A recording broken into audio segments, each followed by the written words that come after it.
No, I'm done. I don't want to deal with this anymore. You're dead to me. Like, I should be dead to you. Like, this is dead, my guy. Like, delete my numbers. I'm through with you. That's it. Oh, hey, girl. You good? Girl, I'm so glad for this new year. I'm just done with all of the foolishness, all of the negativity. Like, I'm done with it in my life. Like, I'm done with Tyrone. We're through. Girl, you through with him every year and get back with him 3 months later. I don't want to hear about it.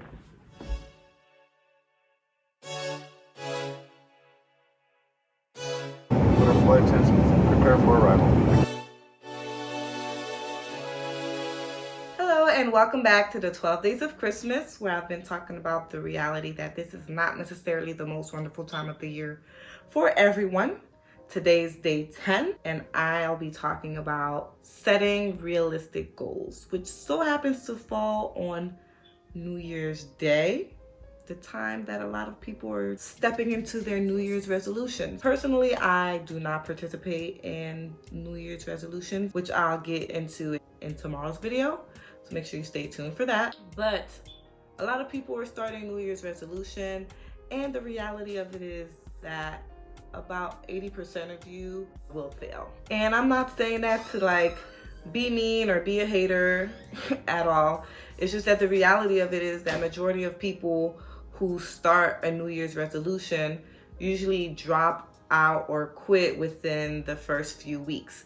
And I believe that a large part of that is due to people having unrealistic and unclear goals.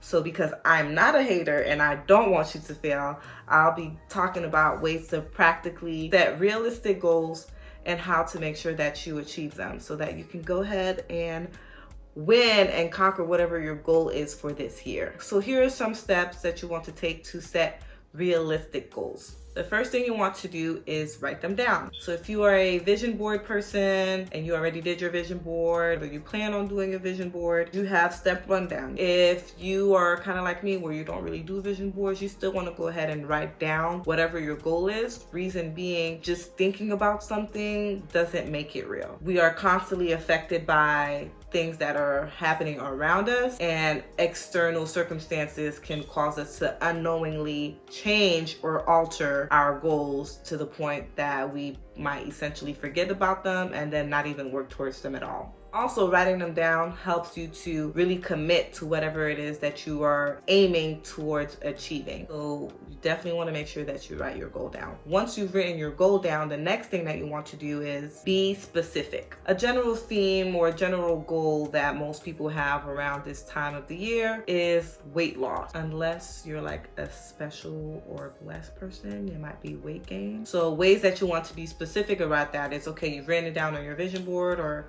whatever you wrote it down on. You want to be specific and talk about how exactly are you going to do that. Are you going to change your diet? What kind of diet are you going to do? Are you doing keto? Are you doing Whole30? Are you going to be exercising? Are you going to be doing cardio? Are you going to be lifting weights? Are you joining a class? Are you joining a gym membership? Or is the world your membership? Break it down to a T. Once you break it down to a T, you also want to make sure that you have a time frame, which goes into the next step. You want to have short-term goals to help you to get to your ultimate long-term goal. And while you're setting short-term goals, you kind of want to measure action as opposed to progress. Reason being, sticking with the theme of weight loss. On your weight loss journey, your weight can tend to fluctuate, and stepping on a scale and it going up and down and up and down can be very discouraging. So instead of focusing on the product, you want to focus on the process. And while you're focusing on the process, you want to trust the process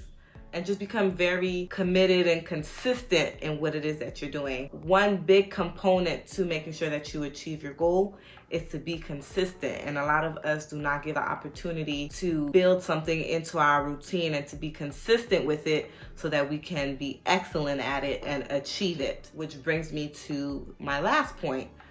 to work on one goal at a time. We are creatures of habit. If you allow yourself to build a habit, allow yourself to build that into your routine and be consistent with it. And once you've mastered and been consistent with it enough to the point that it's not necessarily a struggle in a sense that you have to force yourself to do it, because 9 times out of 10, like, you don't want to do it. Once you are doing well in that area, depending on if you're able to multitask or not, then you can go ahead and think about adding another goal that you want to work on, or you can just focus on that goal, accomplish it, maintain it, and then add something else. So that's all I have for today. I hope that was helpful for you. I wish you success in your New Year's resolutions, whatever that is. Oh, and also, as far as attacking one goal at a time, be realistic in the amount of goals that you want to accomplish. Don't have like 12 things and say, I'm gonna achieve all of them this year and I'm gonna do each and every single one of them each month. Thanks for watching. See you next time.